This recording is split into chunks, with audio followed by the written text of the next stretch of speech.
And I'm going to start sharing my screen.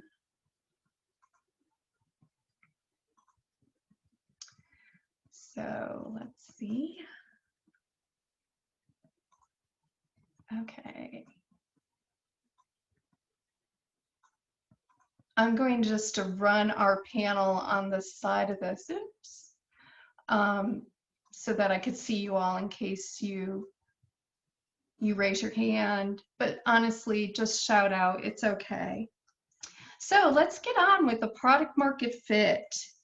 I've been in this situation, and you're entering the situation where you have this great idea, this product that's going to revolutionize the world, and you think investors will find very attractive. But the truth is, investors don't back products. They actually back winning business models. And that's what this course is all about. It's about how do you define your winning model through the product market fit and optimizing it. And I feel optimizing is such a technological term, but it's really getting to know, understand, and know who's going to use your product. So we're living in this strange world. I think we can all agree that this new now thinking that was brought on by COVID will actually change the way we think. And now more than ever, there's a time for us to invent products that are going to be really helpful. So a little bit about me. Oops. You'll know that the thing that I hate doing most of all is talking about myself, but I'm going to give you a couple lines. I founded several startups that solve human-based problems. I've held executive positions overseeing research, strategy, and innovation with digital and tech firms, some well-known marketing communication firms like Ogilvy, Wunderman, and Burson. But my most favorite is, oh, it looks like some people actually fell off. I hope you're not having problems with the signal. But my favorite is actually a company that I worked for called Creative Realities, where we got to do a lot of design thinking and experimentation. But nowadays, what I do is I focus on research and help my customers and my clients focus on understanding their customers, consumers, in a way that's more deeper. So I do a lot of human-centric research, and I work with several startups. I have 2 passion projects that I'm involved with right now. One is with Tunji and ELEV8 Ventures, which is called the Idea Generator. And the other is a concept that I had about 15 years ago and kept pulling it out, dusting it off, and refining it, called Digital Thereafter. And now we'll get on. So as mentioned, what we're going to cover is what the product market fit is. So we'll define it. We're going to understand how to put the process together, and then we'll get really down and dirty and put something together so that you have like a framework to work with. Okay. So as mentioned, I think one of the greatest problems that entrepreneurs face is that we love to solve problems, which is not necessarily a problem, but we focus on the solving rather than understanding who we're serving for that problem or understanding what their real needs are. So CB Insight identified that the #1 problem or failure of entrepreneurs is not understanding or knowing what the product market fit is or no market need. And here are a couple of case studies. Like, for instance, Patient Communicator wrote in that they realized essentially they had no customers because no one was really interested in the model that they were pitching. Doctors, they wanted more patients, not an efficient office. Lighthouse Logic in their post-mortem said that, we thought we had something that we were solving. We put together everything.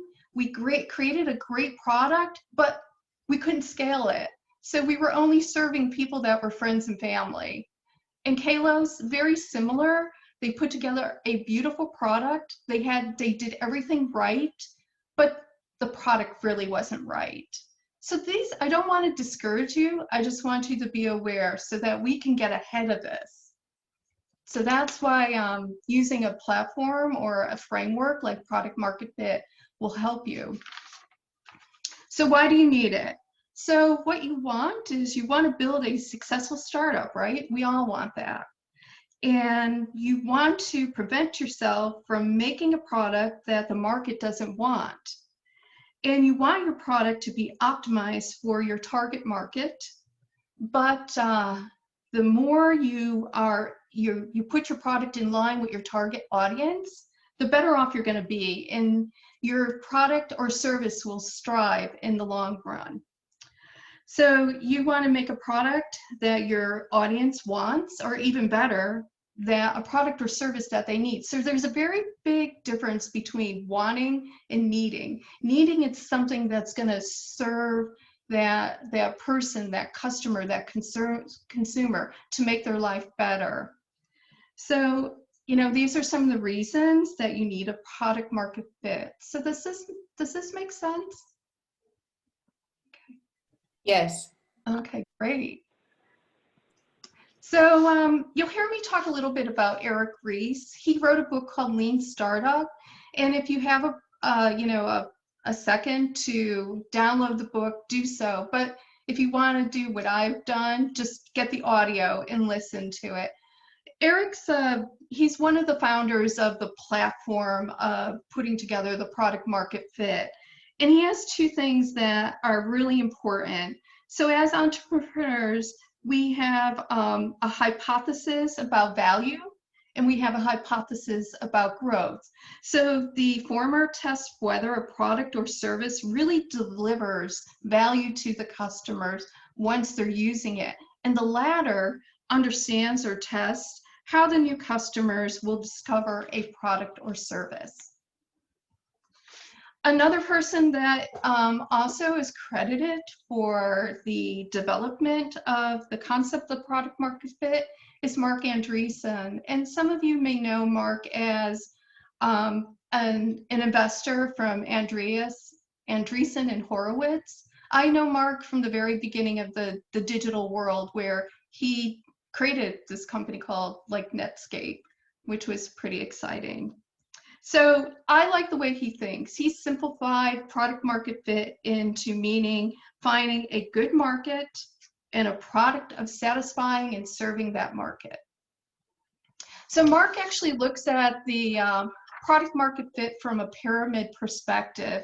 I like this because this helps us understand where our platform, so the bottom part is all about your users, your customers, understanding who they are, not just from demography or psychographics, but what their needs are, what problems you may be trying to solve for them.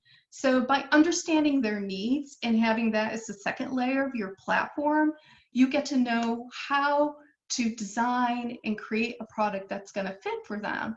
So the above part of the triangle there, that value proposition, is so important. And I'll give you an exercise so that you can design or create your value prop. The value proposition is about your customer that's going to use your product, what their problem is, and how you differentiate your product or service from your competitors. The feature set, of course, are all those great things that go around it. And the user experience is the perception that that product will have on the user. And I like this one better. This is a simplified way of looking at product market fit so that it doesn't get so, sometimes pyramids are a little bit arduous, but I like this. 3 simple ways of looking at it. Demand, what are your customers looking for? Product, what do you do best to serve that demand? And competition, how are you different? So from those, you get your market opportunity, your market fit, your market relevance, and right smack in the middle is your product market fit. So there are a couple of things to think about, like your thoughts and beliefs about creating are really important. And this is, you know, left side, right side of the brain, creativity and analytical. It's bringing that together. But I want to bring something up. There's a traditional form of thinking that will not serve you well and when you're trying to get to this product market fit. So I highly recommend looking at design thinking. I love this way of thinking. You're not ridiculing yourself for the mistakes you're making. You're learning from them. You're learning to fail and going back and iterating. You're constantly testing. You're using short experiments to really understand how to pivot and change. You're really immersed in who your customer or consumer is and getting to know them. Empathy is big in the design thinking mode, and you're continuously evolving. You're always doing, and don't be afraid of the most important thing, which is ambiguity. Messiness is part of getting to correct the product market fit. I also wanted to show you where the product market fit fits into other processes. So we talked a little bit about design thinking, and I highly recommend using that framework for when you're in that evolutionary stage of the ideation. Lean startup allows you to come together and bring brainstorming ideas and try experiments. Here is where you get to, your experiments will help you create that product market fit. And then the agile part of it is where you build, you're iterating, you're measuring, you're understanding, learning, you're pivoting. A couple of little things that I thought as being entrepreneurs or being at the first startup phase, I mean, we're sort of like, I'm not quite sure what it is. We discover something and we're really excited about it. But then reality sets in. It's like, you know, all our hopes and fears are like, is it going to work or isn't going to work?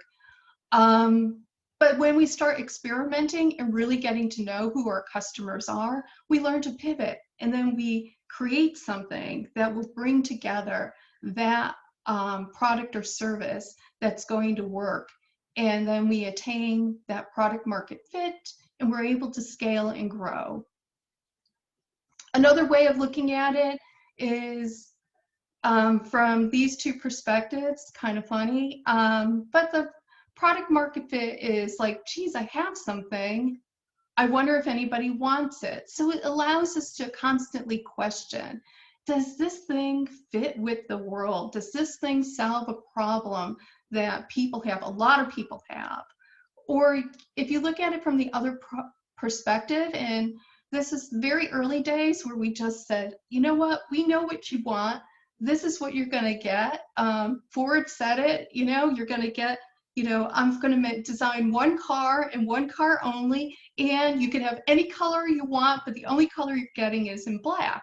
Like, that doesn't really, it only served at a certain point, you know, for a certain community at the very beginning. But now we're in a world where we have to really understand what the consumer or customer wants before we can actually design something. Okay, let's get on to some case studies. So I have two case studies here that I think I'm hoping will help you. One is a case study that I was involved with, and the other is a product that I'm sure all of you are familiar with or have at least used. So I was hired by Vivo. Vivo is founded by Valerie Bertinelli, who's an actress. And she had this great idea. She wanted to provide a form of coupon clipping on an app so that all consumers can basically go into a store or a restaurant and say, hey, here it is, it's on my app, you know, swipe it, whatever, and get their discount. It was a great idea. But what happened was where we failed, and we failed to really understand what the consumer behavior would be around this, how to build trust in consumers actually using the product, and how to get our customers, who were the retailers, to buy into supporting this product. So we did everything right in terms of putting together a great pitch, and I could show you that pitch. Hopefully it will connect. And if it doesn't, we'll just move on to the next case study. Tery, if you don't mind me asking, what year was this when Vivo was scheduled to launch? It was 2000, I want to say 2012. Oh, no, it was 2013. Okay, awesome. Yeah, I was curious to know because of the, the way things have changed as far as like the pitch process and the types of ways people pitch. So I was curious to know, how long to put it in context. Yeah, it was a while ago, but I thought it was a good case study in terms of, so, prior to really understanding who consumers were, or really utilizing research to design, a lot of these mistakes were made. And I've been involved with a lot of mistakes, even from large corporations. Like I developed a mobile app for a large food corporation, and it was the best grocery shopping app ever. But where we failed was we failed to actually understand whether or not the consumer would use it. But we also failed that we had so many features and functions in it, it was overwhelming. So, but I'll get to the next case study, which, well, let me just play this so you can see how Vivo did in terms of putting together their pitch. And I'll only play it for a couple seconds. Very simple.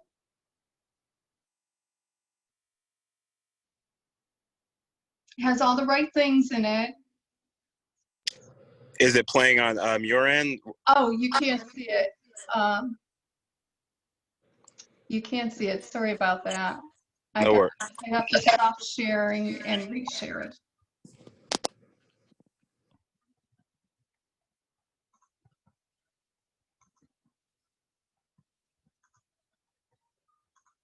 Okay, can you see this now? Yep, absolutely. Okay, thanks. Yep, we can see it. Thank you. So, you see, they did everything right with putting together an engaging presentation for investors. Very simple.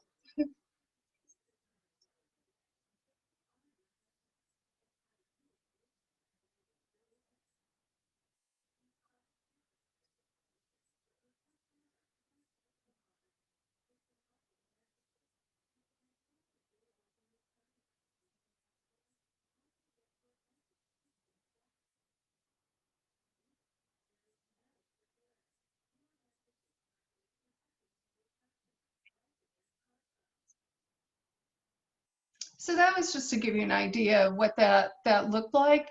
And again, to say, basically they did a lot of things right, but they failed in a way of understanding who their real customer was. So, and not for lack of investment, there was a lot of money put into this product. And you said the main reason was the feature overload. The feature overload, not really explaining it to their core customer, not the consumer or end user. So their core customer were retailers. So getting them on, building up trust so that they knew that they can actually utilize this system to promote their products and services on it. So there were a lot of problems with that. Does anyone else have any questions about this? Okay. Oh. Okay, I'm gonna move on to the next case study, which I think you'll enjoy, which is Dropbox. I love this case study because this is Dropbox minimum viable product, and I think it's brilliant. So what they did was they had to explain to a lot of people this notion of what cloud is and how to store things in the cloud. So to satisfy a market need of like wanting to get your documents, your photos, you know, whatever, videos, without having to go back to your computer or wait till you go home or things like that, they thought they had this great idea, in which they do. But I wanted to show you this because of the way they put their MVP together and what their goal was on this MVP was only to get a couple hundred users. But the end result was, because they were able to explain what this is and how it works, they ended up launching with a couple thousand users. So has everyone seen the Dropbox MVP? No. No, I I don't don't believe believe I so. have. No. Okay, so I'm gonna. I hope this works in here. Let's see. Can you see that? Okay.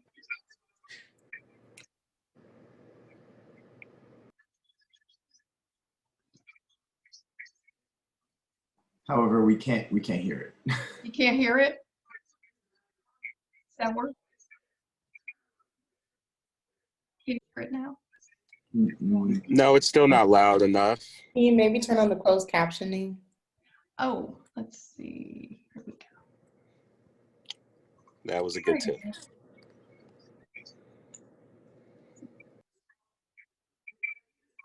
Yep, that works.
So the reason why I showed you this and the reason why I like it so much, it's simplistic.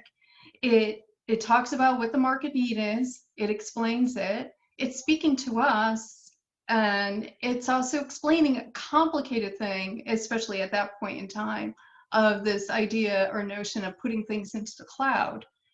But I also like that they set a realistic goal of only getting hundreds of people to sign up, but instead they ended up exceeding that goal with thousands of people to sign up for Dropbox.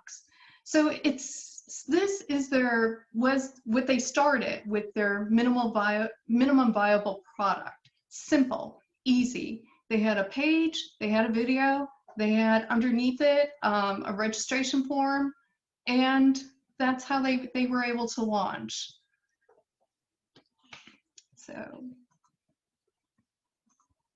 So let's talk about this. Do you have any questions about the material that was presented? Any questions for me? Thoughts?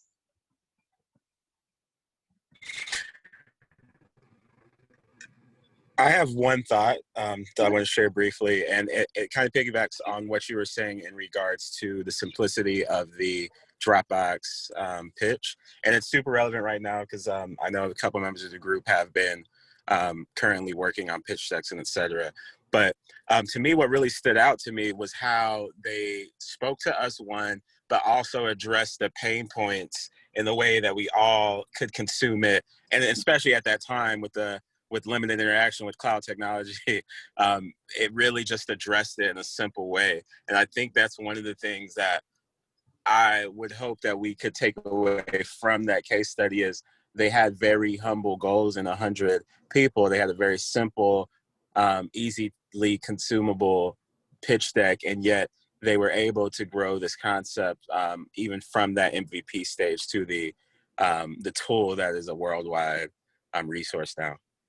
Right, and actually charging now, charging a lot. Oh, great, that's a great. Oh, I do have something to say, kind of piggybacking off Tunji with the Dropbox. And really, Dropbox really utilized the storytelling. So again, what Tunji was saying, connecting with the audience by telling a story of a person in that pain point. So really thinking about your target market and giving them, a name and an actual problem that they might be dealing with, so that they understood. And, being a photographer myself, I was like, oh yeah, Dropbox is like really, at the time, I'm sure it would have been different, but just understanding that it is a real problem that people face because of the story being told. So really thinking about the storytelling. That's a great comment, Erin. That's really important. And actually, it's a nice tee up for the next part of this. So the process to getting to product market fit. So I wanted to bring this model back, and actually this is something that I'm hoping you'll all take away from it, from today, and something that I'm hoping this framework you'll utilize in your future. Desirability, viability, and feasibility. These are great measurements and benchmarks. So desirability is where you think about the human first. So your customer, your consumer. Even I had some clients recently that want to focus on governments and countries. But what is it that appeals to them? What do they need? How are we helping them improve their lives? And that's usually when they're thinking about things, they're thinking about things from an emotional perspective. And I want to divide that emotional perspective into two things. So when we're looking at a product and determining whether or not it's going to help us, we think about it in two ways. From a rational perspective, does this serve me? I'm thirsty, I need to drink, will this help me? Or from an emotional perspective, which comes slightly later. It's like, oh my God, I could really use that drink, it's gonna make me feel better, and things like that. So something to think about. Then there's the viability. So these are all the economic factors of putting your product together or your service. I'm involved right now with an entrepreneur that I think of very dearly, and he put together a mathematical product, and it's great. It's a beautiful product. It allows kids between the ages of 5 and 10 to really see how math comes to life. But the thing is, there's an actual physical component to it, and we discovered that the cost of the elements to put this together are going to inflate the price, and we wanted to keep this price as low as possible. So we're still in the process of sourcing materials. So, and then there's the feasibility, which is also a very important part of this. What are the technological factors to what you're putting together? It could be a technological factor to the service that you're providing. Do you have a framework that's going to help with this service? Can it be done, and how can it be done better are things that will help you in the questioning process. And also measurability of as you're going along the product market fit process. Any questions? So here is the product market fit process. So we start with this hypothesis or hunch. Then we move into, okay, who are the people that our hypothesis or hunch is going to serve. So we do a lot of research and understand, and it's more quantitative and qualitative research to understand who this customer is or consumer. Then we go on to putting the problem and solution together so that we have this MVP. And we go back to our customer or consumer and we ask them more questions and iterate so that we're constantly evolving this product or service of ours. And you can see where the desirability and feasibility fit in. And then when you arrive at this part where you reach this product market fit or growth stage, that's where viability, feasibility, and desirability all come together. And that's how you can improve and scale it. So let's get down to the explaining each of these areas. Excuse me. So the starting point, it all begins with really understanding who your target market is and ultimately deciding how well your product will meet their needs. So you can use a segmentation to understand who the customer is or consumer is from a demography or psychographic perspective. I actually like to segment based on needs. So you can put that together. Personas are also a good way to clarify and storytell who your customer or consumers are from their perspective. And I actually did this for a product that I was working on. It was an options. Player platform. So the company I was working with was a financial company, and what I did was took all the research and understanding and knowledge about their customers that were using this options trading platform and created personas that were helpful. And at that point in time, Ocean's 12, the movie, was very popular. So I segmented based on those personas. So they were memorable. So not only were the technologists that were putting the product together using it, but also the call center had a way of understanding who each of the people were by having that segmentation and personas. So at this point, you are beginning to understand and define who your target customer is. You may not have a precise definition, but you're going to learn as you go along. The next part of this is the problem insight. This is where you develop your hypothesis. So you're forming those questions about who your customer is, what they'll need from you, what you're going to need to understand what their needs are, and identifying the value that your product or service is going to bring to them. So, and you might want to focus on things like the underserved or unmet need. Then we go on to the problem solution. I'm going to go into depth about the value proposition.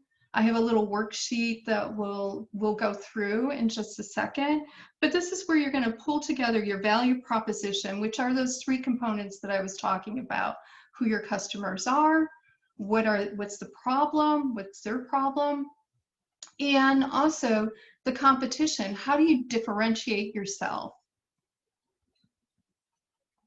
Okay, and this is the way of creating your value proposition. I think you'll all get a copy of this presentation, but I love this because it's very simple and easy to understand. The graph is great.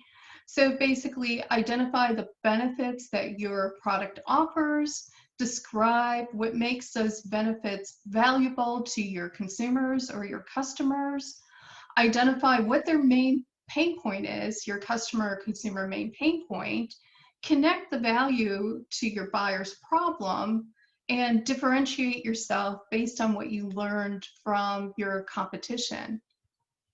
An even simpler way of doing this, and I use this with a lot of clients, is, our products or services, who do they help, right? who the segment is, what do they need or want, what's the job that needs to be done by reducing or avoiding, or what's the pain point, and how it's increasing or enabling or helping the customer gain certain, what's the benefit. And the most important thing is, how are you unlike the competition? Are there any questions about the value proposition?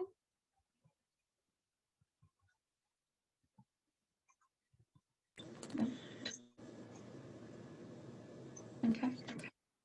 Does somebody have a question? No, I don't. I think we're good. Okay, I'll move on. So the product market fit. So once you're clear on your value proposition, now it's time for you to specify what functionality for your minimum viable product. I don't know why I keep saying minimal, but I think I like that better than minimum. So you don't want to spend a lot of time and effort tolling away. So my mistakes, my learning experiences that I shared with you about creating Franken apps, you want to tailor it back and take it slow. And so once you get to that point, what you want to do is put together a prototype and let your customers tell you where things are working and where things are not working, and if it relates to them. So be open to this change. The next part of this is where you're going to go in and create your prototype. Remember to keep in mind that you want to do it on, again, not include all the features and functions that you think they need, but based on research that you did, you want to include the most important features and functions that are going to solve the immediate problem, right? So this will get you to a level of fidelity and detail that will resemble a final product. Then you're going to test. This is where you're going to go back and you're going to go to your customers or your consumers, and you're going to allow them to look at your prototype. And this is where you have to take a step back. You're only going to observe. You're going to listen to what they say. You're going to take notes on how they're responding to things. You're going to, if you send out a survey, what you want to do is avoid questions that only answer yes or no. So you want to get more insightful questions. And then you're going to go back and iterate your product and change it and do another set of testing. And I'll go through in a couple of minutes on how like a survey will work, a platform that I actually enjoy using, and I'll mention a couple of other survey platforms aside from Google Forms that you might want to experiment with and try. So iterating is really important. So you get your feedback from your customers. You're going to revise your hypothesis. So this may mean if the response is not good to what you put out there, you may have to go back to the hypothesis step in the product market process and revise that, and then rebuild a product that will serve that need, and then test. I can't say this enough. Iterate, revise, and test, and be open. The goal is to get that validation. That validation means where you have like at least 95% of the people that you're talking to in your research that are on board with your product. Okay, this is where I want to explain a little more about research. Research is really important. Consumer research is probably one of the fundamentals you should incorporate. There are a lot of different ways of doing research in terms of gathering data. You could go out and look at, I call it secondary research, where you're kind of looking and seeing what people are saying and doing and how they're reacting. Or you can do, and I'm going to stop sharing because I'm not sure if this is going to open up, but I'll show you a research plan and how to construct it. So can you see this Google Doc? No. Okay, I'm going to stop sharing and then open this up.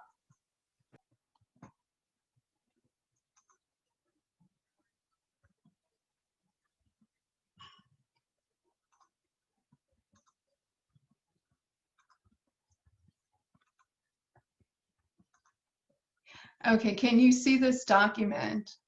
Okay, great. Yes. Okay, awesome. So you don't have to be as elaborate as I am when I put these things together, but define, even if you write, like, what is the purpose of your research? Identify the objectives that you're trying to achieve in your research. Identify how many people will help you validate what you're doing in your research. I use a company called Ask Your Target Market. They're an online DIY, similar to SurveyMonkey or Survey Gizmo, different than Google Forms, whereas you get a lot more analytical tools. I recently did something for the digital thereafter that I'm creating, product that I'm creating. But you can see I put down the method that I'm using. I created sample questions to share with my team. These are some of the questions that I asked. And you can see I'm not like, have you ever planned? That sounds like yes or no, but I'm not giving them the option to answer yes or no. I'm asking them specifically where they're at and things like that. So yeah, I'm working on a what the industry calls a death tech product.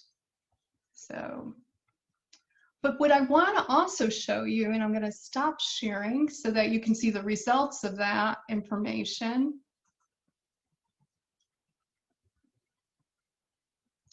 And I'll reshare this again so you can see how nice and clean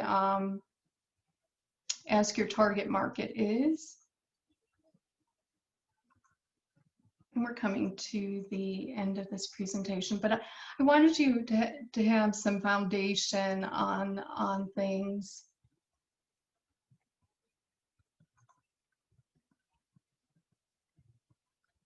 And so you can see we actually launched the survey here.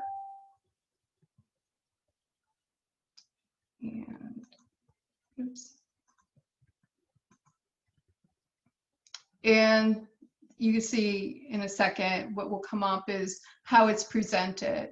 You could do a lot of different things with this. If you don't like histograms that are charts, you could do histograms that are circular. Okay, so this is just another service. I like them because they're the lowest cost on panels. So if you want to go outside your personal network and get across the US, if you think your product will serve a wide breadth, or even within our own community, you might want to use this product. Any questions about the research or how to do it, putting it together? I just wanted to make a comment. A lot of the visuals that you're getting from this Ask Your Target Market can be useful in your pitch decks. So even just like taking a screenshot or redoing it in a PowerPoint can be very, very helpful to connecting. People like to see those numbers, specifically percentages. So I feel like numbers are a good thing. They are a good thing, and that's actually a great point. You know what I love best about this is that you can actually download it as a PowerPoint and then manipulate it to like the colors of your brand and things like that. I think you'll That's really, awesome. yeah, it is awesome. Okay, I'm going to stop sharing this and get back to our presentation. Sorry for the back and forth. No, you're fine. It's very helpful. Okay. So we're going to wrap this up. And then we're going to go on to our exercise. So things that are good signs of product market fit versus poor signs of product market fit. So the good sign is your customers are excited to share your product or your service with their family, their friends, their colleagues, their coworkers. They're telling everybody. They love it. They feel it's very cool. They're informed about it. They want to be more informed. They actually want to take ownership of it. That's an awesome place to be. It really is. They're willing to pay for it. That's another good sign. And also their sharing is a sign of joy, that they see value in it. So they want to make sure everyone gets this benefit that they're getting from it. your customers are not your family and friends, because they're choosing your product because it's solving a problem and not just because they felt obligated to you. The poor signs of product market fit is it takes a long time to get your customers interested in it. They don't understand what the value or benefit is to using your product or service. After you sell them your product or service, you know, or if they're on a free trial, they drop it. They're not using it anymore after a couple of weeks. Even if they pay for it, they're no longer using it. Actually, I got a couple of apps like that. And most people are using and paying for your product as a favor to you. You don't want to be in that situation. You put a lot of time and energy, and you want people to use your product or service. So definitely look at this process as a way of helping you hone things so that when you're putting something out there into the world, it's going to be useful. It's going to inspire people to always want to use it. So in conclusion, oh wait, I just want to go over the 5 whys. Toshi Ono, I'm a huge fan of his. He asked these insightful questions, and he used this methodology at Toyota to explain why certain things were or weren't happening, or why people were buying certain types of Toyotas but not the others, or maybe they weren't even using things like cup holders or different features. So he would always question why, why isn't this working? And the customer would he'd go back to the customer, why don't you like this? And they would respond. And that would get you down to the reiterating phase of things so that you can create something that's far more meaningful and impactful. I don't know if everybody here uses something called Miro. I love Miro. And if you're wanting to whiteboard without having to buy a physical whiteboard, it's a great tool to use. And so in conclusion, your customers are the ultimate gauge of whether or not your product or service will be successful in the market, but only when you do the right things. You'll be able to gauge your success quantitatively by talking to your users or your customers, and quantitatively by the analytics. Analytically, you can measure things like signups, purchases, like daily or monthly active users, but you'll also look for the month-over-month trend in growth. And based on your efforts from all of the above and understanding the process and putting your product or service through this process, you'll achieve your product market fit. Okay. So I have an exercise for you all to do, and if you were able to get to the workshop site, there was a document that you could download. This explains how you put together that framework for the product market fit. So you look at customers and you understand who they are and who you're going to serve. What are they using? What other products or services are they using? You identify what their needs are, what the key features will be. You look at what channels are going to help you put your product into the marketplace, and what value does that channel bring, and what type of user experience you will bring to your product or service. And finally, how are you going to measure it? What are your key metrics?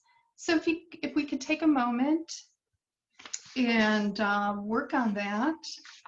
First and foremost, I'm going to stop sharing and see if you have any questions or comments. Was everyone able to access the file successfully? I haven't looked at the file. I'm sorry. That's okay. Where did you say it was located again? It's on the workshop site. Is it possible to drop it on the main feed so that it's in front of everybody? I could do that. Great. So what I'm referring to, everyone, is the main feed on the on the network, it'll be right there on the feed, so you can go there and get the form.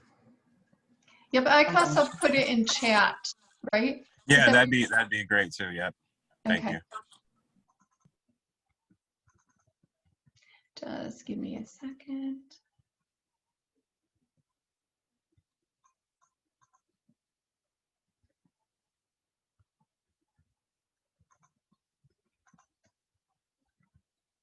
Okay, there you go. Can you all see that?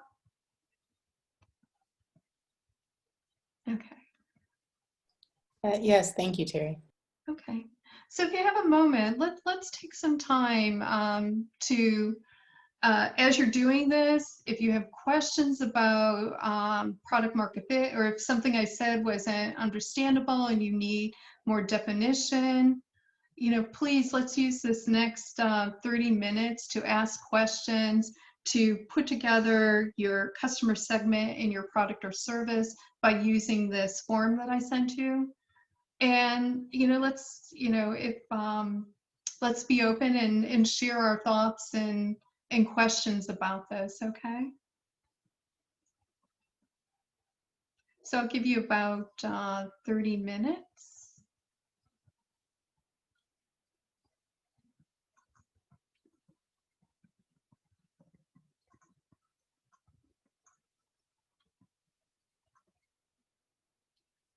Are you all able to download it? Yeah. Okay, so everyone is successfully able to access the file at this point? Yeah. Great. I see a couple of interesting comments in here. I've never heard of Ask Your Target Market. Bree, oh yeah, I think you'll like it. So I think they give you you could basically use it for free up until a certain point. Erin says it looks user-friendly compared. Oh my God, yes, Qualtrics. Don't get me started on Qualtrics. And Erin, I'm glad, or Andrea, I'm glad you like Miro. I love it too. I think it's one of the best things I've ever used in the past couple of years. And if you like, I can actually show you some of the things that I put together using Miro, if that's helpful. Andrea? I was just saying, I just was clapping to what you were saying. Yes, Oh. Miro is great. I used to use it when I worked in project management. It was a very, very nifty little tool. It is, and actually it's great for teams. So I have a couple of different teams that I use it for, and because I work on a lot of different projects. And it's so great because I could leave off of one and not get confused, and somebody else comes in and I could just look at the history and activities and see what people are doing, and then we go through this process. So it's pretty interesting. So does anyone have questions about the document that I sent, or need help with it, or want to share their thoughts around it?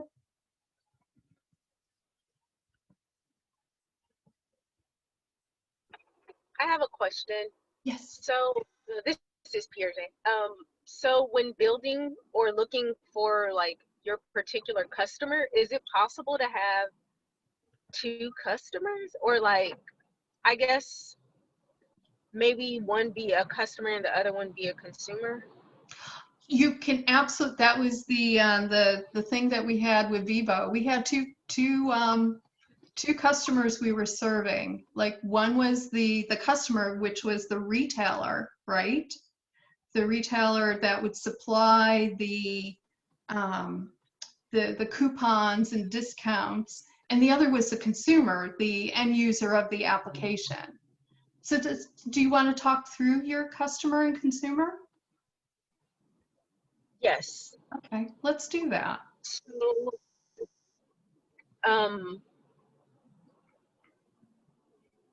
I want to say that I guess I'm more so confused about who would be who. Okay. So our target, the people that we are targeting, as far as like services. So for the donation tab, we are targeting people who have the financial capital to actually give money to these community organizations or grassroots organizations. But at the same time, the consumers are people who need the services, such as like the mental health or finding the pro bono lawyers, or those that want to get educated.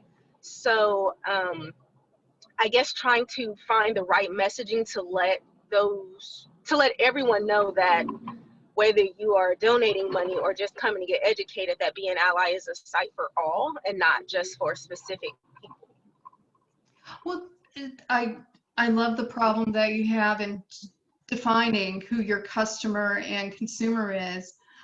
You could redefine the donors as givers and invite them in to, I think you had mentioned you wanted them to participate in helping out. Is that, did I Yes. understand it? Okay.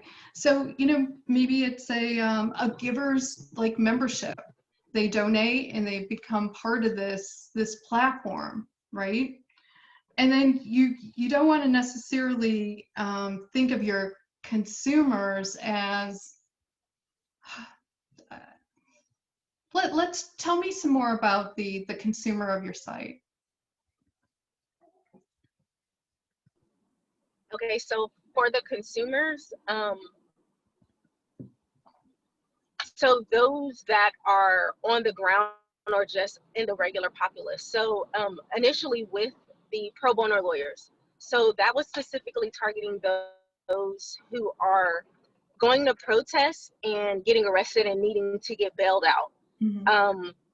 And then what the mental health implications will be, because protesting causes a form of trauma, or just being a part of what's going on now is like a traumatic experience. So just understanding that you need to have access to those resources will make you a consumer of that product for the resources tab. But another consumer would be someone who is looking to get educated on like political terms or social inequality terms, as well as finding like grassroots organizations to also support. So those would be our consumers, just people finding ways to like either get help or give help. Yep.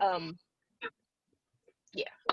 I actually like that. Get help and give help is such a, I think you should utilize that in the description, or even use it as a tagline. I like it a lot.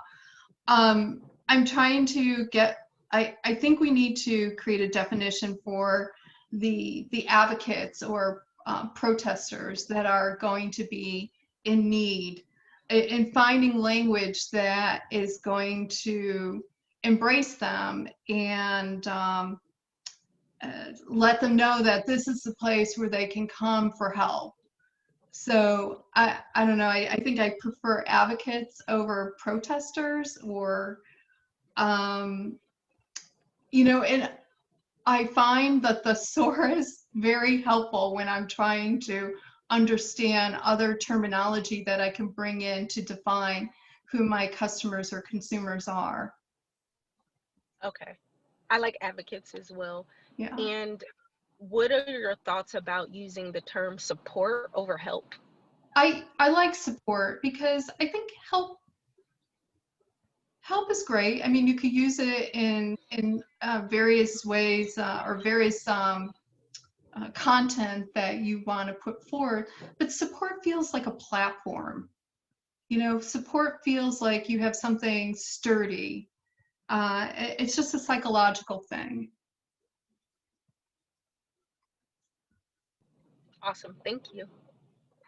Does anybody else have any suggestions or thoughts for? I was gonna say, you can, if you wanted to, you can just do a quick little survey and see how people respond to it. A/B testing, as Tery was talking about earlier, where you can have two different groups and have like one, so A/B testing is like one is like a stationary, and then you change one variable in the B testing, and you go from there. But you can change wording. Once you get to that point, you can start just asking people how they respond to different things, and this can be helpful when you're building your CTA or your call to action buttons. So for instance, there was like a test done on words like get is like it like piques everybody's interest, as opposed to like read more. If they're like trying to find out more information, it's like get info, they feel like they're attaining something, as opposed to like read more asks for you to do more labor, or ask the consumer to do more labor. So even just it was good that you asked like, oh, is support a better word? So thinking like that and saying like, I think that can help a lot. But definitely try testing even just with like 10 people in the group or something, would help determine what words set well with your consumers. I love that idea. I would like to add to it. I mean, you could do it qualitatively, and you could ask them to tell stories. And out of there, you could pull words, like making it very simple, have them tell their story, and pull the most important words, or words that are people are using across, and that becomes framing for all the content that you're going to build, as well as defining who your advocates are. Okay, and what was the name of it, Erin? You said A/B testing or A/V, like V as in Victor? A/B testing, yeah, if that's a term you want to look up, or you could just be interviewing is another, or testing. A/B testing is specific to qualitative or quantitative, if I'm correct, Terry, and it's just comparing like one stationary, you have like two different sets. It's very statistical, like, but the qualitative, which Terry was mentioning, which is the storytelling and interviewing people. So you have your quantitative, like A/B testing, and then your qualitative, which is like storytelling and interviewing, which I would like to add for Zoom now, or even like IGTV, a good, like something that's popping up in my head, you can reuse that stuff for content, Vierja. You can have an interview on IGTV, post it up there, and also use that for your branding and trying to figure out things. Because I mean, as entrepreneurs, there are different ways to recycle and keep reusing content, and this is one of those things where you can use the interview to create more content for your audience and consumers. That's great. Yeah, as Erin mentioned, interviews work. You could put together a survey and put it out there. And also maybe you have some keywords or even some psychographics that you might want to collect about your advocates, so that you can better understand who they are. And does anyone else have any questions about about their customers or consumers, or want to help Pierre-John with the problem of understanding who her customer and consumer is?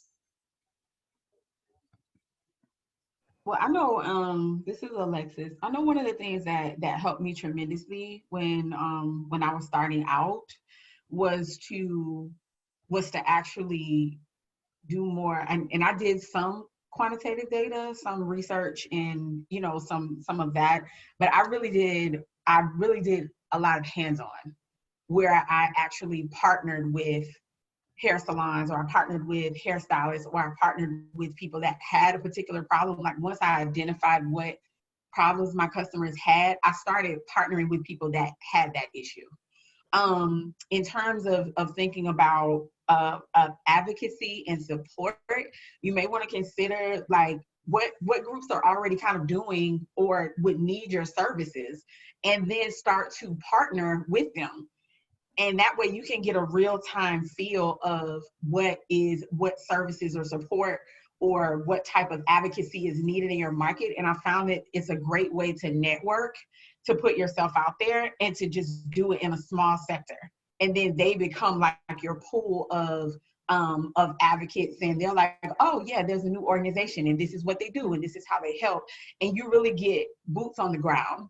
So you're kind of simultaneously doing the research on one side and then also the actual action and impact on the other side. And so I found that in real time that is the most important like aspect of things. For my business, when I started, it was messy. It was really messy. And I was doing like 17 different products, like, everything somebody wanted me to do. But I noticed that when I focused on a specific product that seemed to just be being demanded like all the time, and I built around that, that's what really helped set the groundwork for my brand. And so, that from that, it was almost like a ripple effect. And so that's what I found to be really, really helpful. And honestly, identifying my minimal viable product, and of course you can do a service as well, is really what helped me answer all the questions on this document. Is identifying that product and then basically using that as a groundwork and foundation to build from that point. Oh, that's great. That's awesome advice. That and practical. I love it. So Alexis, do you want to talk through some of the things that you want to focus on for your product? Sure. Sorry, I don't mean to call on you. I thought no worries. You have such great things to say. Oh, that's no problem. So with the characteristics and job to be done. So basically, what my brand has emerged in doing extremely well at, and looking at our typical customer, is to support the hair growth and maintenance for customers that have curly, kinky, or coily hair. And so basically there usually is a myriad of things going on with individuals that have that hair type, which include dryness, dry hair, issues with dandruff or frizz, support with hair growth, and also just making sure that they find products that are effective in their hair care regimen. And what I found is that products that are plant-based is really valuable to this sector of customer. Since they have natural hair, they lean over into a more of a natural lifestyle. So having products that are based on herbs and botanicals and plants are very, very attractive to this group of people. So that's the characteristics, and the job to be done is really hair growth and hair maintenance. The problems that they have is that they've tried a myriad of products that do not work. You can look under any woman of color or person of color, usually their bathroom is full of about 30 to 40 products that they have literally bought and tried. And some work, some don't. Some they've taken and combined two products to try to make them work. And what I found is that, buying all of these products is, it's a waste of money. It's a waste. It's frustrating.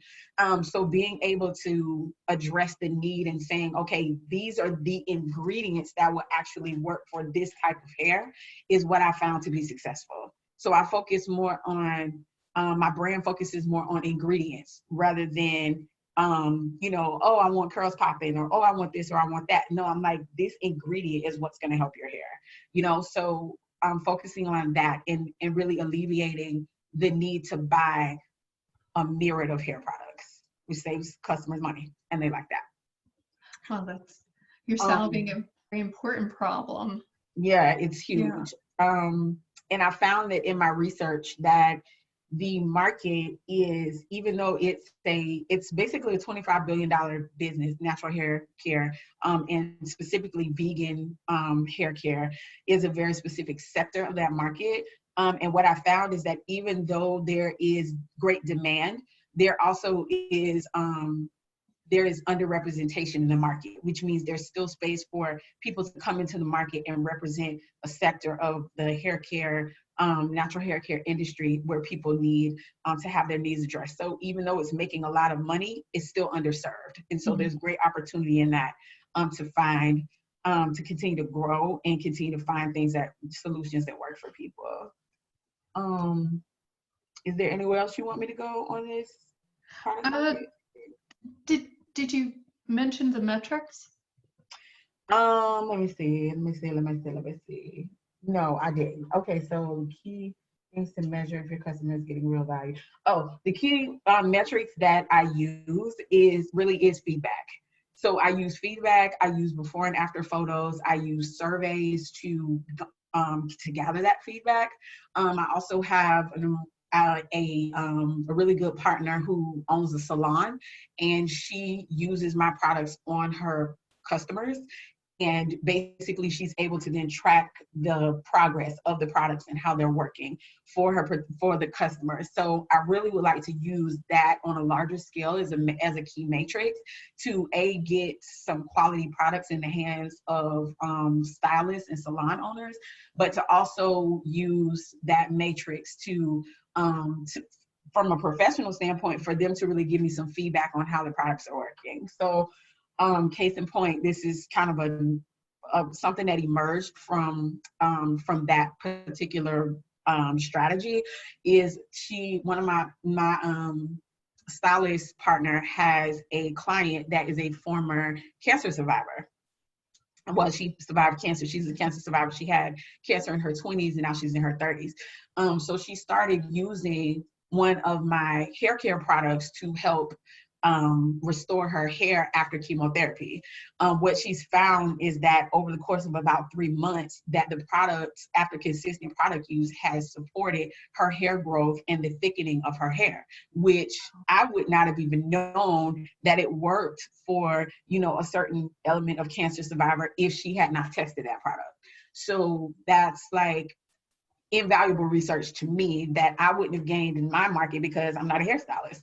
However, having her use the products and having her use them on her customers is giving me an opportunity to see how it works on a variety of people's hair types and textures and things like that. So that's really my how I've been using key matrix and able to help people able to see the real value in the product. No, that's great. So in the survey or the feedback, that is it a survey that you're using to gather feedback, or is it interviews, or are you applying like Net Promoter Score or something like that? Yeah, so I have a SurveyMonkey survey that I've been sending out, and I'm able to send it out to different groups, an AB group. Most of the time I send it out. I do have a net promoter, I believe, for 2 of the questions. Mm-hmm. And I think that those questions are, would you buy this product again? That's like one of the net promoter score questions. And then the other one is, would you recommend this product to a friend or family member? So I use net promoters for those 2. Everything else is kind of give me your feedback. So it's like a lot of open-ended questions. I do ask them if I can use their feedback on social media platforms, and they grant that permission or not. I try to remain pretty anonymous with that. But yeah, so SurveyMonkey has been working for me thus far, but if there's something else that you know of, I'm definitely open to using it. I use SurveyMonkey just because it's simple, and I'm familiar with that platform. It's good. I don't mind SurveyMonkey. I guess so. My top choices for platform are Ask Your Target Market. Then it would be what is it? SurveyMonkey, and then like Google Forms. So it's a fine platform. I just want to make sure everybody knows what Net Promoter Score is. Net Promoter Score is, at first I was a little bit down on it, but and it took me a couple of years to get back on track with it. But it measures satisfaction, and that's what you want to know. Are they using your product? How satisfied are they with the product? Will they tell their friends and family about the product? Things like that. So, and that's a real helpful gauge. So, Yeah, it's good for a rating system too. So if Yeah. you decide to put a rating system in place where you do either a star rating system or some type of people love to see 5 stars. Like that is like the best marketing ever. But yeah, net promoters are good for that. And so I used net promoters in like my previous professional endeavors, so I was familiar with how to use them. But yeah, they're pretty easy gauge and people can answer them pretty straightforward. Yeah. So. Yep. No, that's great. Would anyone else like to talk about their product or service in terms of the product market fit document that I sent out? Sure, I will. Okay, Andrea. Are we just going over the sheet? Okay. Okay. Do you need help with anything specifically? The value for the channel for me specifically, I'm not sure what the channel would be other than like, you know, I guess from a commercialization standpoint, I'm just not sure what that would be. Okay, let's see. Let's talk about, so the channel is distribution, right? And this, so when you think of a product or service in terms of how do you let people know that your product is available? So what are the different distribution means of getting it out? So in retail, it's, you know, either you go into the physical store or you could go online, right? For a service, so I've worked for a management consulting firm. It's either, I guess our first introduction would be our website, right? And things like thought leadership papers, or, you know, another channel that served us well in the service end of things is PR. Okay. So let's talk a little bit about that. So Okay. where do you, where do you, what do you think would be a good channel for your product? The PR definitely, and I feel like social media, I guess, would cover all of this. Libraries, schools, and doctor's offices, therapists, that kind of thing. How about a website? Would a website be helpful? Well, yeah, I put that one first, but I guess I didn't say that. Yeah, the website. Okay. So that this is like, where will your customers or consumers find you?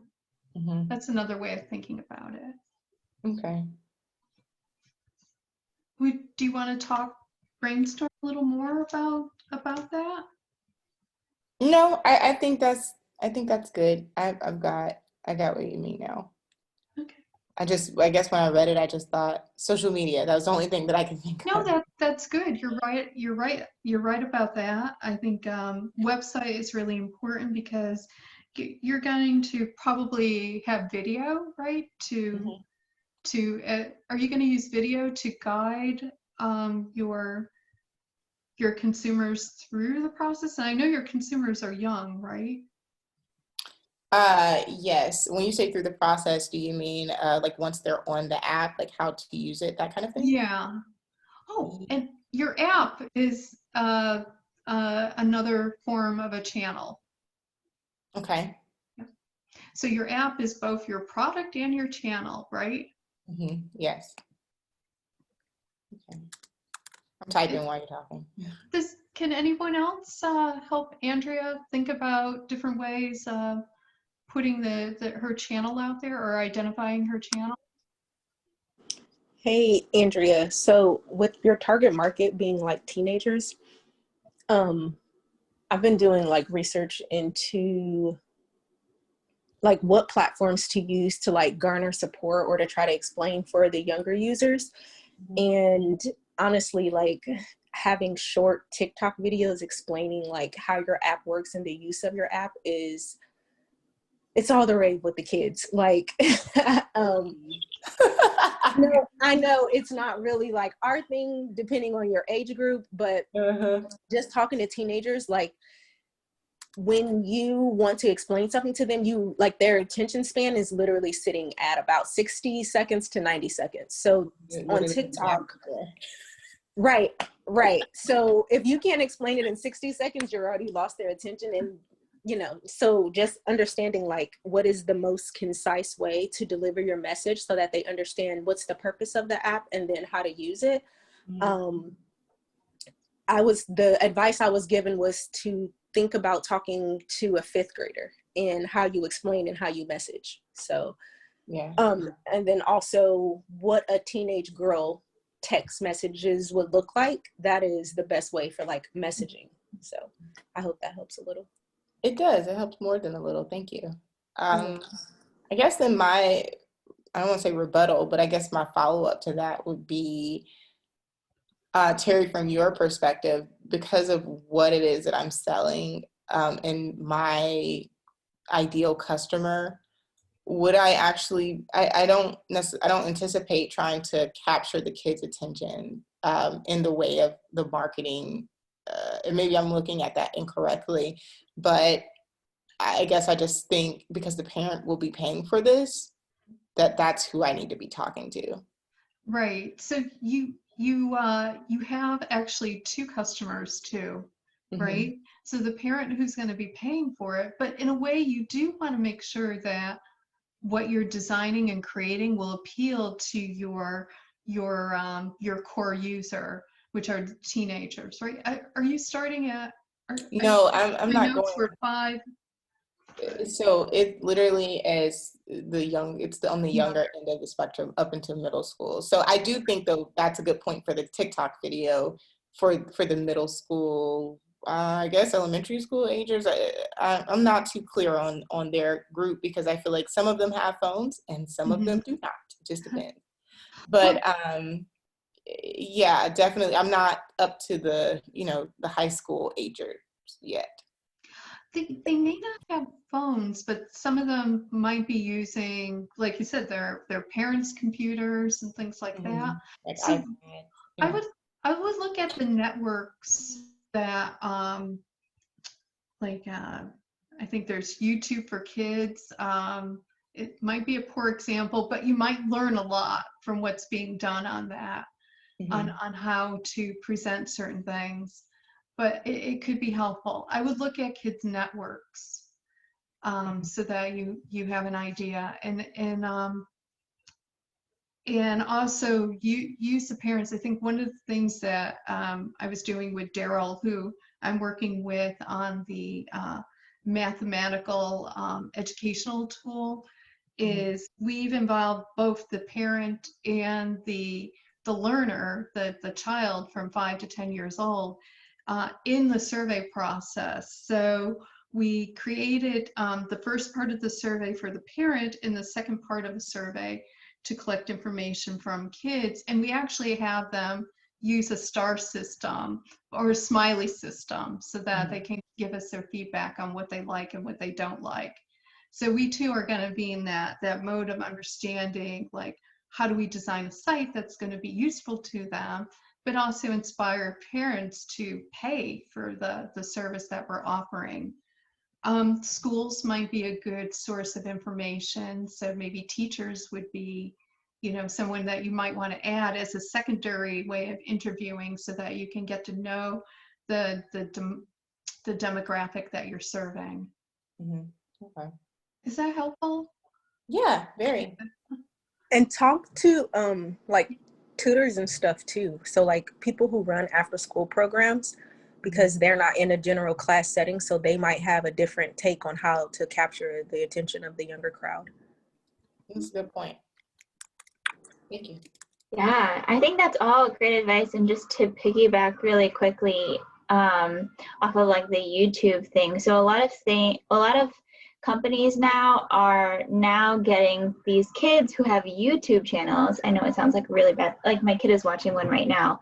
And the kids, weirdly, they get paid, but like kids love these kids that they get to see, and they play with certain toys. So even if you got a YouTube Kids Star to like interact with your app, that could be some education for them. And then back on the parent side, how I know that you're connected in the community, have you started infiltrating maybe groups that may be leaning towards this, like Montessori kids, or they have so many groups here in Jacksonville alone that you can join. Even if you wanted to go bigger, I'm sure there are national groups. Facebook groups are like really good to just get some cheerleaders in there, so that when a mom asks a question like, hey, I'm trying to do some mindfulness with my kids, because there's a big group or audience for that you can, drop in a link to your app and say, actually, I have this app and I think it'd be really useful if you used it, or if another parent did it for you. So really starting to use, seeing where those parents are at and trying to meet them when they're trying to find the fit. Yeah. Yeah. Okay. Yeah, thank you. Yeah, I think that's all great advice, guys. I'm really liking that. Do you have any other questions about the process or the document? No, I don't think so. Okay. Bree?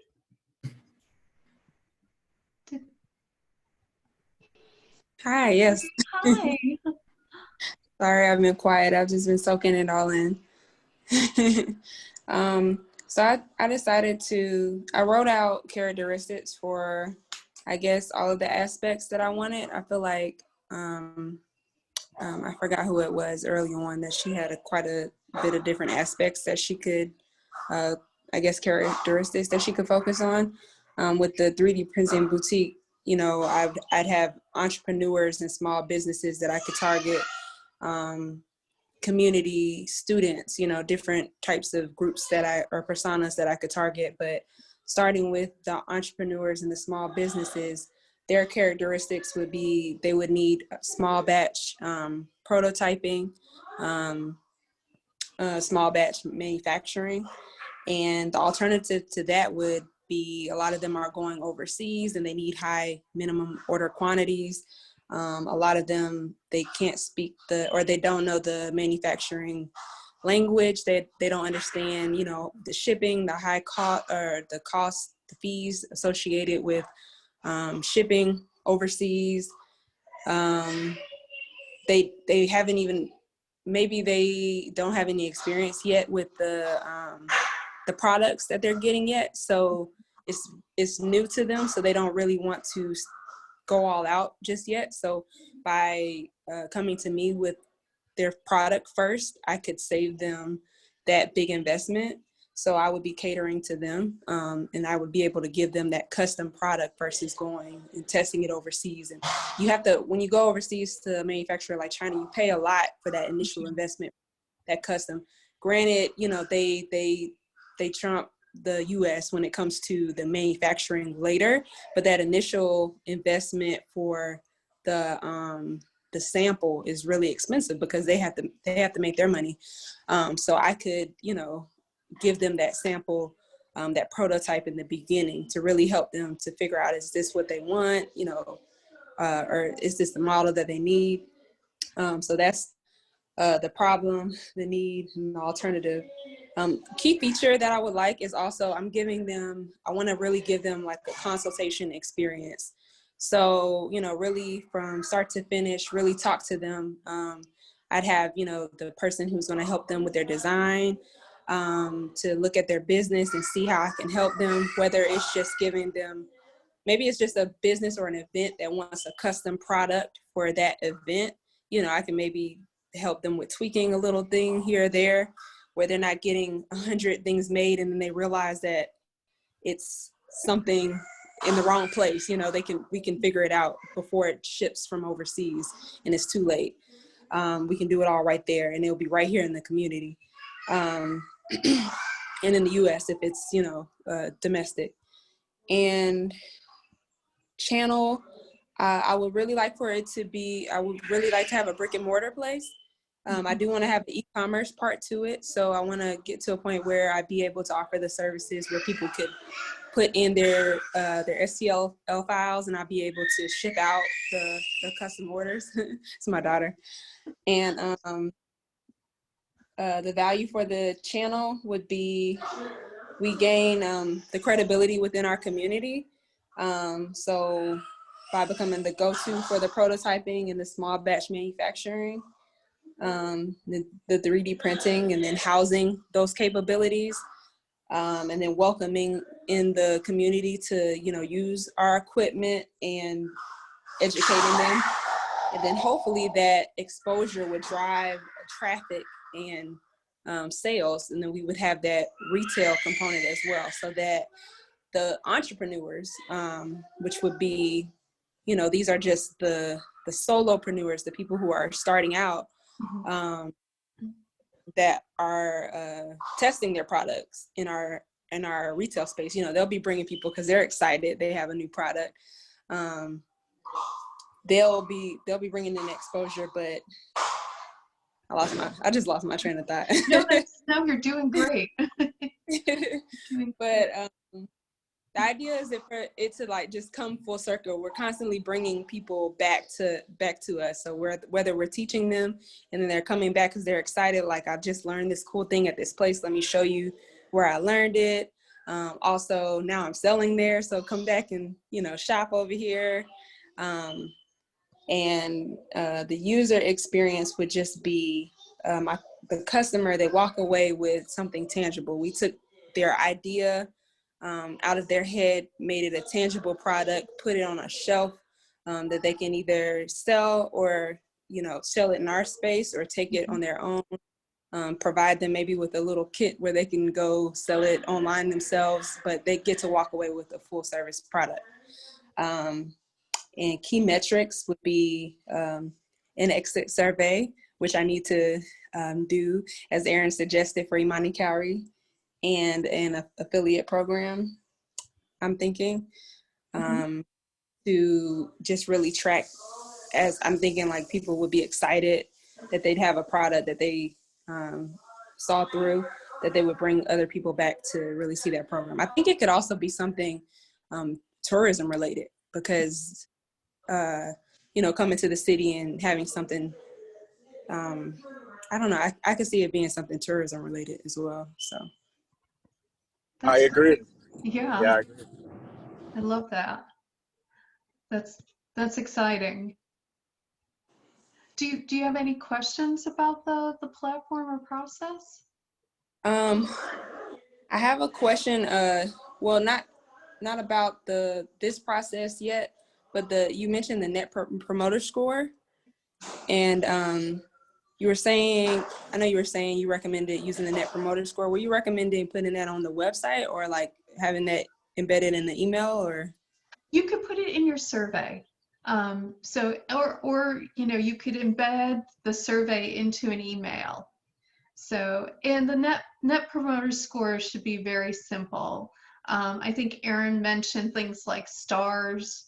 Like what you're looking for in terms of measuring is satisfaction.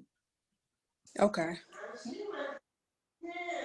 So you probably experienced some of them, as we all have, as you're leaving a website and it says, would you mind taking a few moments to answer a couple of questions? Or even like if you're on customer service and you get that, after you've, you know, finished with, you know, our associate, will you answer a few questions? That's also a form of net promoter score. So Okay. it allows you to see how good or bad, or where you are, or where you need to pivot in terms of things. Right. You can also incentivize surveys, so even offering like 10 to whatever comfortable amount % off, or maybe if they can, you know, send their review to a friend, make it work for you to where you're getting something, and also networking, but incentivizing it. Awesome. Need to do that. Thank you. Thank you. Let's see, Frank. Hey, how's it going? Hi, how are you? Pretty good. So I kind of just went through and I'll just kind of highlight all the things that I wrote down in here. An overview of our product is we're building a web application. It's kind of funny because it ties into a lot to some of the design thinking and research elements, and it's very comparable to some of the platforms that you have mentioned, like Ask Your Target Market and Qualtrics and stuff like that. Mhm. But basically, we are building a web application that will help researchers and product and service designers facilitate qualitative data collection. And also a part of that is building a customer relationship platform that will allow you to, once you recruit your users or customers into this platform, that you'll be able to or have a reoccurring relationship with them in order to facilitate additional things like maybe workshops or other kinds of qualitative data collection or testing and whatnot. Oh, that's awesome. So you would actually have like use the workshop as a means of collecting more knowledge on the customer? Yeah, exactly. So it could be like the entry point could be a workshop. So once you connect with the user once, you'll have more information about them and communication tracking around that to be able to more meaningfully reach out to them for other touch points, like maybe a survey or maybe like an in-person interview or something like that.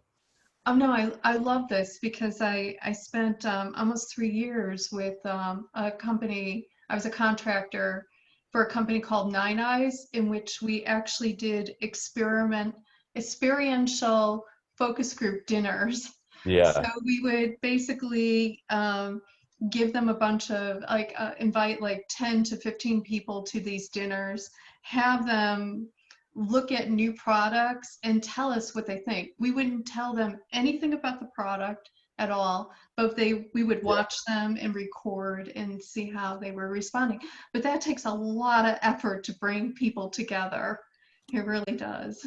Yeah, so our goal is like to kind of help like facilitate those kind of interactions like more frequently, because I'm a product designer, and I came up with this idea out of some of my frustrations with having to continually reach out to the same users or the new users, facilitate with other team members, and really have this long drawn out process just for a formal in-person meeting or something like that, or interactions like that.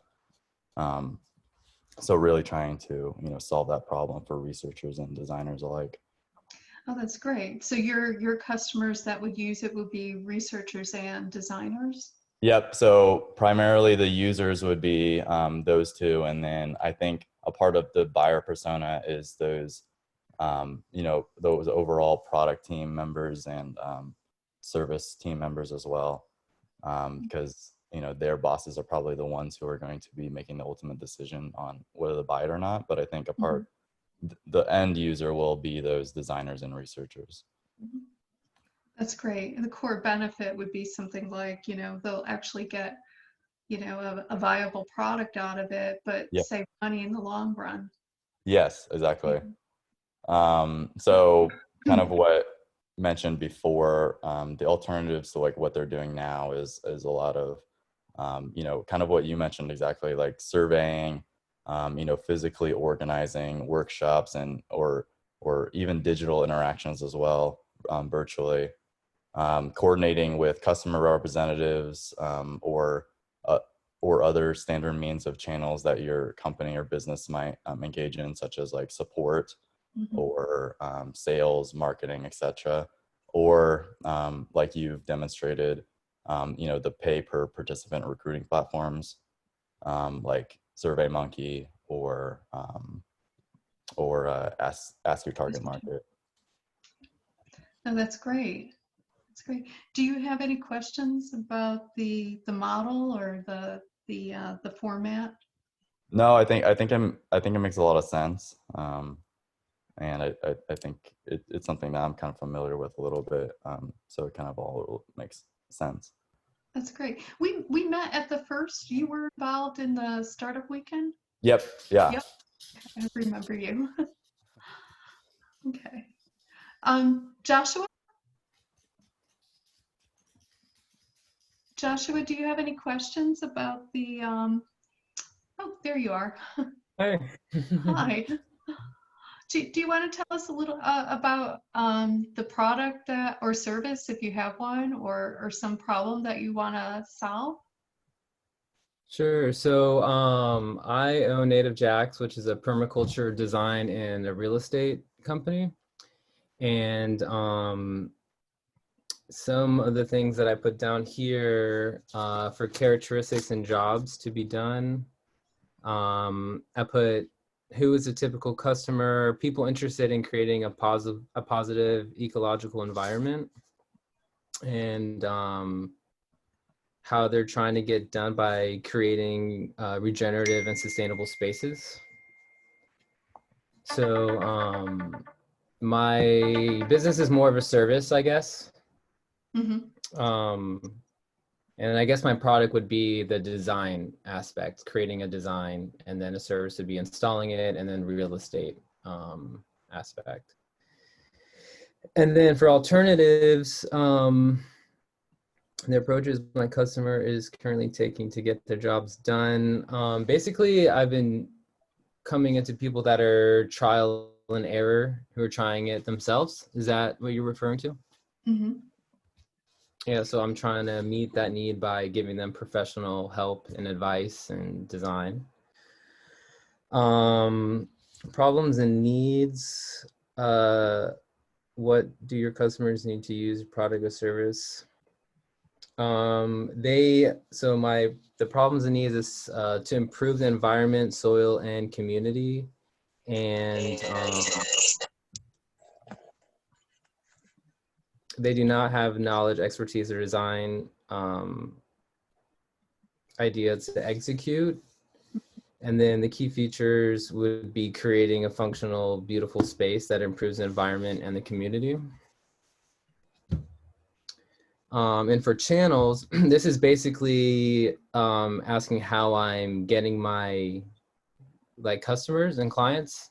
Is that correct? Yes. How do you, you could even say distribute. Since your service, you know, it's probably a website or word of mouth or things like that. PR. Yeah. Yep. I put social media, word of mouth, have an advertisement in a magazine, I have a website, I do educational classes, I do some email marketing, and I put signs on my job sites to get some visibility. And then value for the channel. So I didn't really understand what that meant, but I put just the improvement of the space, environment, and community, creating a niche education and permaculture design and real estate to the community. That's a good one. Yes. Yeah. Okay. Yeah. And then for user experience, so what does my customer do with the product? So, you know, that's, I put stewarding the space to either food production, habitat improvement, community, or all the above. And the key metrics is more long-term because these systems take a while to, start, taking off, usually like 10 years. So I do kind of like checkups on the property for the first year, and then I'll probably just do like some complimentary one after that year, every like once a year, to kind of just keep an eye on it, see how things are changing and growing, and giving the customer or client advice, and really just to see what I've done to the property, how it's transforming that property. Oh, that's great. That's great. So how long have you been in business? So I've been in real estate for coming up on 6 years, and then I started the permaculture design about 2 years ago. But I've had my full Native Jacks permaculture and design business coming into my 2nd year. Wow. Oh, that's great. I mean, we could definitely, I love the idea of permaculture. Like everybody should have their landscaping part of a permaculture. I think that'll be great. Be good for the environment. Yes. That is a big goal of mine, to transform neighborhoods into little permaculture systems. So that's what I had down. What do you have any advice on, maybe tweaking some things or? I would also study, so when we look at competition, we're not looking at it as like, oh, they have this and that, and or they're way ahead. Look at it in terms of what you can learn. Like, who are their customers? Right. Even like you should look at it from a wide perspective. Like, okay, who's using traditional landscaping and why is that beneficial to them? And then look at other people that are doing permaculture too. I know there's like, it's becoming this trend across the US. So there are other people that are doing it. So you can learn from them as well and understand what they're doing, or identify what's missing from what they're doing that you can add to your process. So sorry. Go ahead. No, go ahead.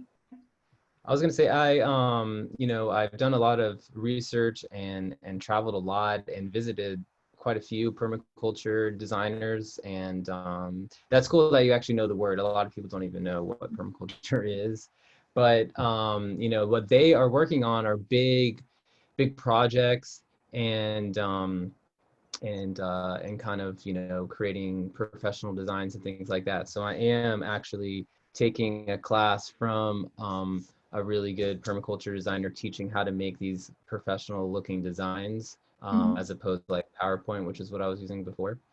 And and being able to present to bigger clients and customers and cities and things like that in a way that they can see what's going on and understand it and understand the value to it, right? I know on the small level, there's Greg Peterson out in Phoenix, Arizona, who has a home in the center of Phoenix, who his entire whatever land he has in that little area is all perma. It's great. Yeah. He even has chickens in the back of his yard. So it's pretty awesome. Yeah, definitely. A lot of cool stuff.